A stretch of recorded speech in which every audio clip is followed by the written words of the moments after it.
ಕಣೋ.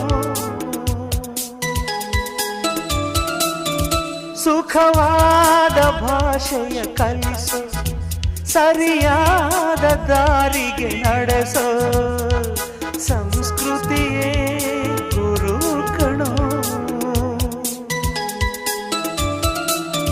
ಮರೆತಾಗ ಜೀವನ ಪಾಠ ಕೊಡುತ್ತಾನೆ ಚಾಟಿಯ ಏಟ. ಕಾಲಾಕ್ಷಣಿಕ ಕಣೋ.